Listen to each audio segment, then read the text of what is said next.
Yendo de lo general a lo particular, pues como ustedes saben, los políticos solo se mueven si se mueven los ciudadanos.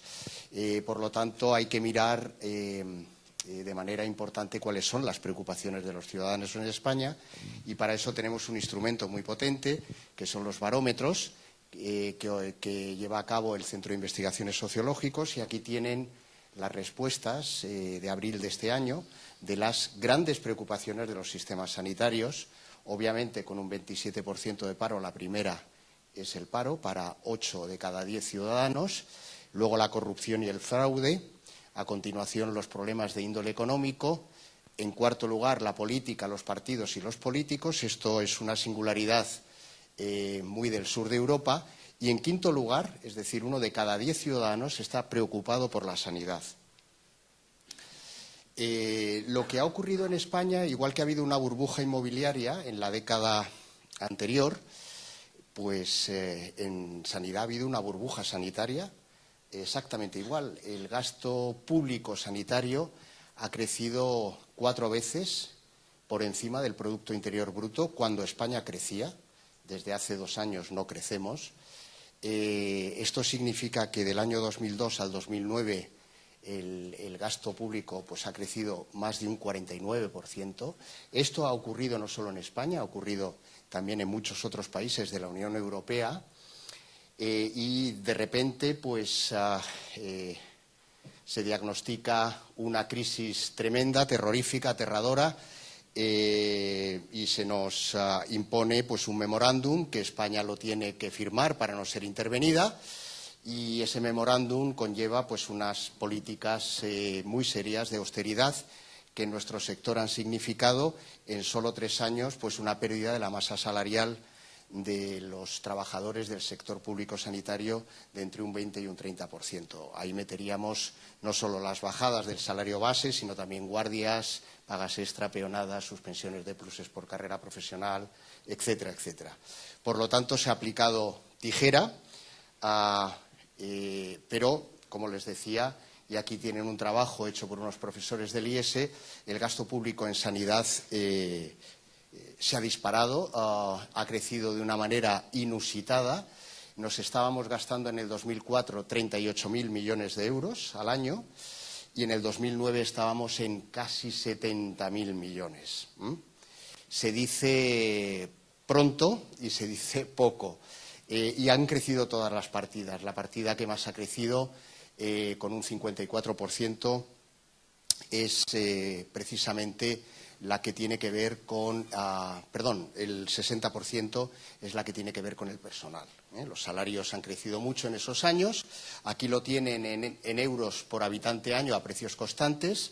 Hemos pasado de gastarnos un poquito más de 1.000 euros al año por habitante en salud, en servicios sanitarios, en 2004 a gastar casi 1.310 euros en el 2009. El término burbuja sanitaria, el responsable es Jaume Puig, de la Universidad Pompeu Fabra, y bueno, estas son las estadísticas son tozudas, ¿no? ¿Y por qué hemos crecido tanto? Pues porque han crecido las plantillas, ha crecido mucho el salario real, aunque, como digo, desde 2011, 12 y 13 se ha reducido de forma importante. Hasta 2010 ha crecido un 21% el salario real, el número de recetas se ha incrementado en un 30%, y el problema de España es que somos una población hiperfrecuentadora de servicios sanitarios. Es decir, vamos el doble de veces al médico que en Francia y el triple que los ciudadanos del Reino Unido. Y además somos, después de Francia, el segundo país de Europa que más pastillitas consumimos. Si preocupante es todo esto, que lo es, a mí me resulta mucho más preocupante ese dato que ven ahí en pequeñito, diciembre de 2011, IEF, ¿qué será esto de IEF? Instituto de Estudios Fiscales. Este es un organismo del Ministerio de Economía y Hacienda que hacía unos barómetros, no sé por qué los ha dejado de hacer, dirigidos a población general, y los ciudadanos en diciembre de 2011, casi la mitad, es decir, 1 de cada 2, pensaban que hacían ellos mismos un mal uso de la sanidad. Este es un problema realmente a tener en consideración, porque esto también explica y es una de las palancas que disparan el gasto sanitario. En enero del 2012 la crisis ya había enseñado los dientes. Estos son declaraciones de médicos españoles aparecidas en Diario Médico en enero del 12. Y aquí, bueno, pues les he puesto en esta pequeña gráfica lo que sería la percepción del peso que tienen los componentes del gasto sanitario. Muchas veces, y sobre todo los medios de comunicación social, que a veces pues no están suficientemente bien informados, dicen que el problema son los viejos, que gastan mucho. Pues rigurosamente falso. Las decisiones políticas, y en España tenemos el inaudito y único caso de construcción de 8 hospitales públicos en un año y medio, son las que pesan. Las que pesan en el crecimiento del gasto público son las decisiones políticas, por encima inclusive de las decisiones clínicas, que serían las segundas. Este trabajo que hicimos hace un tiempo, estudiando 2 servicios regionales de salud y con tarjetas sanitarias, demuestra fehacientemente que los viejos no tienen la culpa, es decir, del crecimiento del gasto sanitario público en España, ni la van a tener en el futuro. El problema, o uno de los problemas, es la hiperfrecuentación, el que somos muy consumidores de servicios sanitarios. Y posiblemente aquí los responsables públicos tampoco lo han hecho demasiado bien, porque de alguna manera han incitado a los ciudadanos a que usen, porque es gratis además en el momento de uso, como si fuera casi una barra libre, los servicios sanitarios, y se hace. Y además esto, bueno, pues como apunta el profesor Cabrales en un congreso que tuvimos hace un tiempo, pues, en fin, el gasto sanitario es probable que, aun haciendo frente con éxito a alguna de sus ineficiencias, pues siga creciendo, porque hay poca elasticidad de sustitución y porque la innovación y la tecnología tiene esta característica, y todo esto pues complicaría mucho lo que llamamos el problema de la sanidad, ¿no? De lo que yo creo que la mayoría de los que analizamos con un poquito de rigor nuestro sistema y otros sistemas estamos seguros es de que casi nada seguirá igual, pues más con menos, pero de lo mismo, incluso más con lo mismo, no va a servir. Por lo tanto, tendríamos que adentrarnos dentro de las reformas y de las medidas deseables en programas que al menos estén cargados de sentido común. Y sentido común para cualquiera de ustedes sería, pues, por ejemplo, el que dejáramos de invertir en tecnologías, en medicamentos que no aportaran valor. Es decir, que no mereciera la pena su uso en términos de eficacia y de seguridad. Lo que hay que hacer con estos medicamentos y con estas tecnologías es sacarlas del sistema sanitario y dejar de financiarlas con el dinero de los que pagamos impuestos. ¿De acuerdo? Esto se llama desinversión. El siguiente concepto sería la reinversión, es decir, desinviertes, liberas recursos y luego procuras que esos recursos liberados vuelvan a ir al sector sanitario, aunque ilustres economistas de la salud y del bienestar social no coinciden en este asunto de que vayan todos al sector salud, porque hay otros sectores. Pero también, qué duda cabe, y la salud te la explica pues casi en un 40% el estilo de vida, la conducta, hay que incidir muchísimo, porque las patologías que tenemos, muchas de ellas están realmente muy relacionadas con nuestro estilo de vida, tabaco, alcohol, la conducción, todas estas cuestiones pues requieren de programas dirigidos a la modificación de estilos de vida, y estas intervenciones de educación sanitaria, para que tengan realmente efectos, hay que hacerlas a edades muy tempranas y hay que hacerlas en las escuelas. El profesor Fuster tiene estos libritos de de los monstruos supersanos y ha hecho ensayos comunitarios en Medellín, en Colombia, y demuestra que realmente es entre los 3 y los 6 años cuando hay que hacer estas intervenciones, pues para que los chavales en el futuro pues se comporten de una manera saludable. Lo que ven arriba son unas arterias coronarias, las de abajo están realmente mal, las de arriba pues ya empiezan a estar mal, y tú le puedes enseñar esto a un paciente en tu consulta, a un paciente fumador, y al salir lo primero que va a hacer va a ser encenderse un cigarrillo.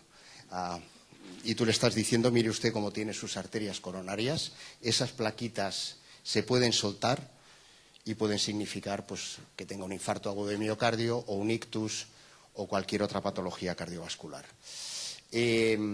Por lo tanto, habría que desinvertir en todo aquello que no añade salud ni a la población y que además no daña al sistema sanitario. Y hay muchas cosas,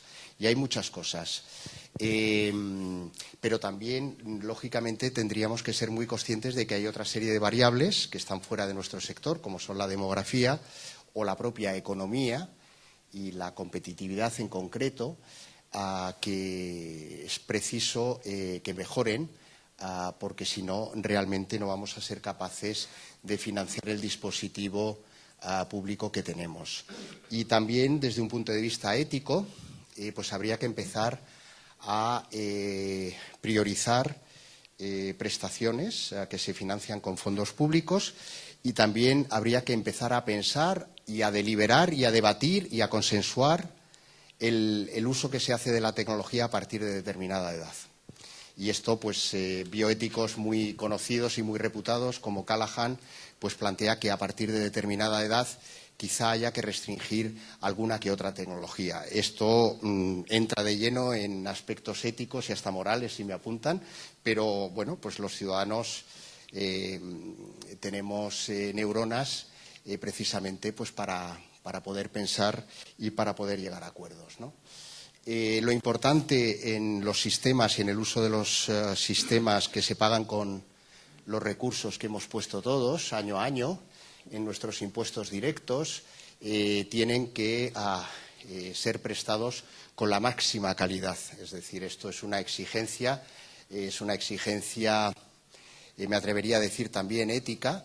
La eficiencia, o lo es pues para también bioéticos reputados y conocidos como el profesor Diego Gracia, y esto pasa ineludiblemente por tirar por la borda un problema muy serio que tenemos en nuestro país, que es la opacidad. Y esto pasa porque los ciudadanos exijamos que nuestros representados sean transparentes en su quehacer público. Y esto es una exigencia que cualquier país democrático no lo pone nunca en duda, ¿no? Y la ley de transparencia que se acaba de publicar es un ejemplo, pero a mi entender bastante tímido y muy limitado en su desarrollo por una serie de cautelas que se han puesto en alguno de los artículos que la va a mermar en su eficacia, ¿eh?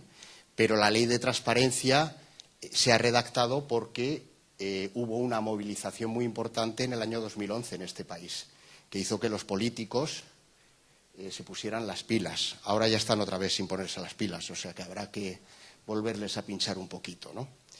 Se puede reducir a un montón de servicios que no merecen la pena y ahorrar muchos fondos.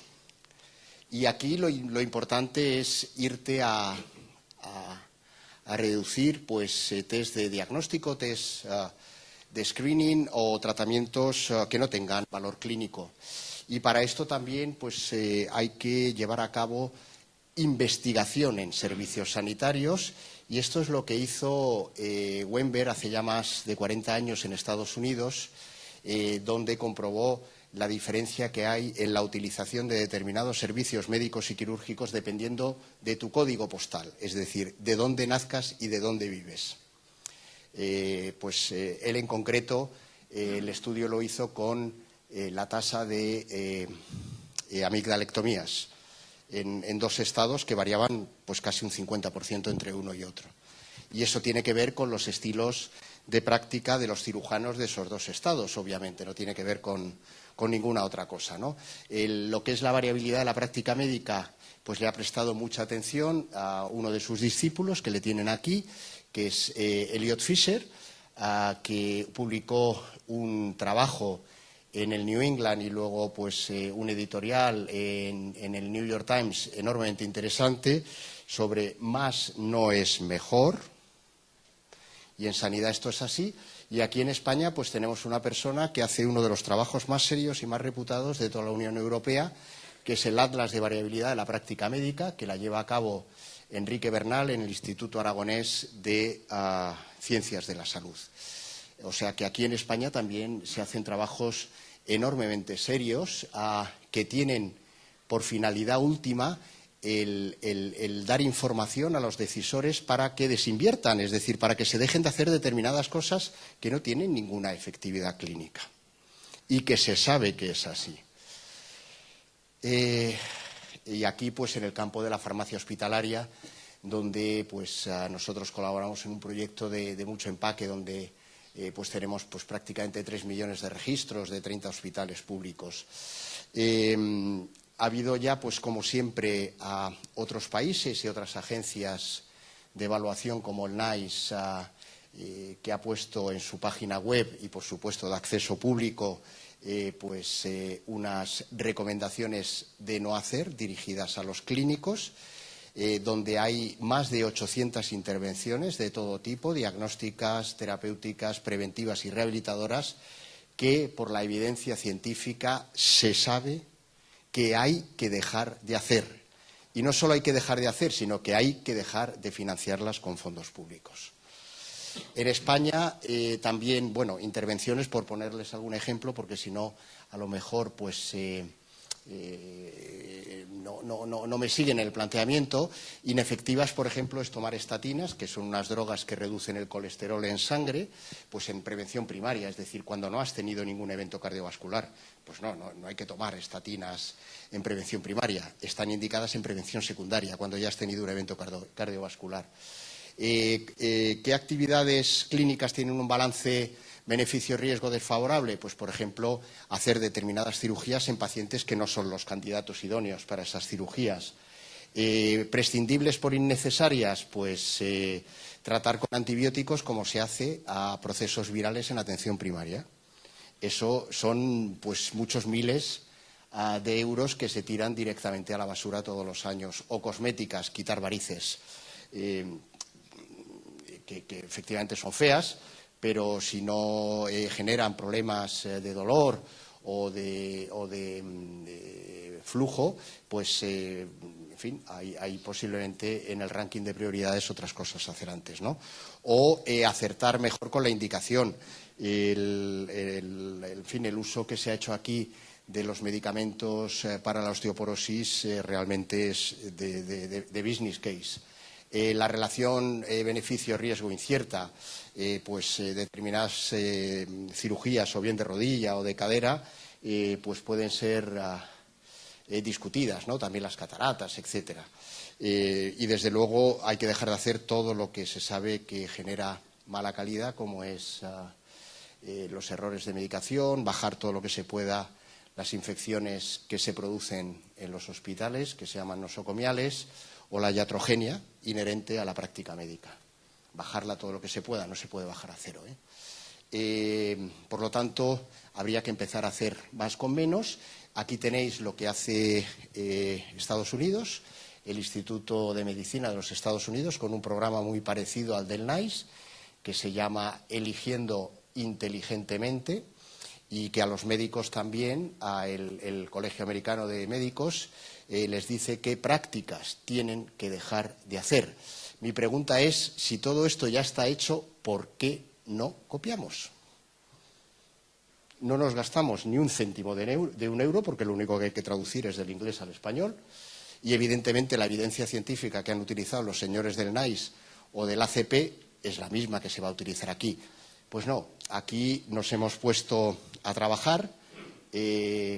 bueno, esto es un editorial de hace pocos meses, de la Clínica Mayo, donde pues en ese centro en concreto obligan a sus médicos a no hacer 146 intervenciones. Aquí estos dos autores, Berwick y Harbaugh, estiman que del presupuesto norteamericano en salud, que es una barbaridad, cerca del 16% del Producto Interior Bruto, pues casi un 20% de estos gastos son gastos administrativos y en muchísimos casos fraude directamente, ¿no? Compañías que se dedican a engañar a los programas federales, a Medicare y a Medicaid, pasándoles facturas que no existen, de servicios que no se han hecho. Bueno, esto es lo mismo, las tecnologías. Y finalmente lo que quería acabar es, bueno, pues diciendo que aquí en España se promulga una ley en el año 2012, una ley de grandísimo calado, porque era un real decreto, pero toca pilares de nuestro sistema sanitario. Se habla, y todos ustedes lo conocerán, de que tendría que haber 3 carteras de servicios, ¿no?, en nuestro sistema sanitario, y la cartera básica es la que tendría que estar financiada 100% con los impuestos que pagamos, los que pagamos impuestos, que no todo el mundo paga impuestos. Y resulta que estamos a mayo, junio de 2014 y no se han definido ninguna de esas 3 carteras. Y bueno, pues en la definición de estas carteras lo que se ha hecho desde el Ministerio es convocar a las sociedades médicas científicas para que ellas señalen 5 intervenciones cada una que hay que dejar de hacer. Bueno, pues deben de llevar como 1 año y medio trabajando y se ha publicado en diciembre del año pasado un primer listado de 12 sociedades médicas que han listado 5 intervenciones a dejar de hacer. 5 por 12 son 60. Les decía que el NICE tiene unas 800 prestaciones que pueden salir sin hacer ninguna pupa ni al sistema ni a la salud de la gente, ¿no?, de los ciudadanos. Por lo tanto, sería muy importante, y esto pues no harían falta grandes decisiones que los padres de la patria pues no parece que las quieran tomar, de delimitar una cartera de servicios básica donde, repito, copiemos lo que ya están haciendo otros y solo financiemos aquello que aporte valor, aquello que merezca la pena, y dejemos de financiar todo lo que no aporta valor. De financiarlo al 100%. Esto sería muy importante.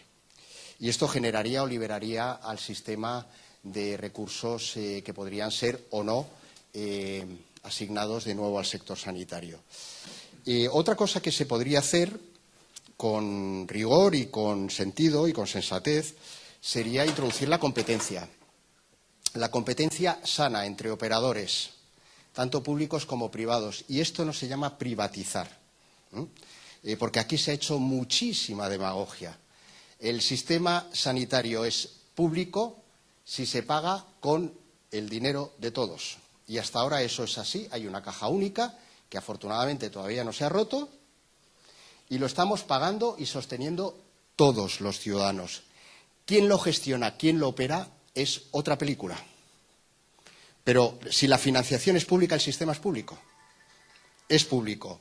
Y lo que sí que se podría hacer, y aquí pues hay, yo creo que realmente margen para mejorar mucho, por supuesto, acompañándolo de una métrica orientada a resultados clínicos y a resultados de calidad asistencial, además de a resultados económicos, el introducir competencia entre operadores públicos y privados, tanto con ánimo de lucro como sin ánimo de lucro. Y esto pues se podría hacer y seguramente generaría mejoras de eficiencia, sin poner en peligro, reitero, que la financiación sigue siendo pública.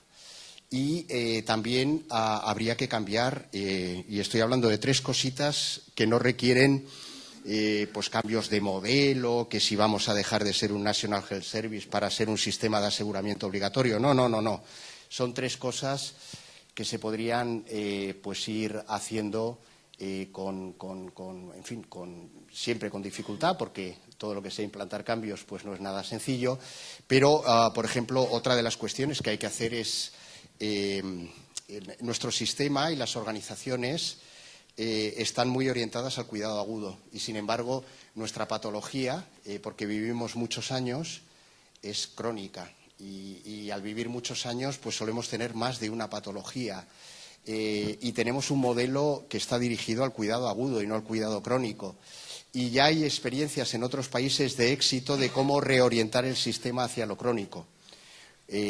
Pues también se podría empezar a apostar en reorientar el sistema sanitario a una atención de la patología que realmente ven los médicos todos los días, ¿no? Pues esto es lo que les quería contar. Muchas gracias.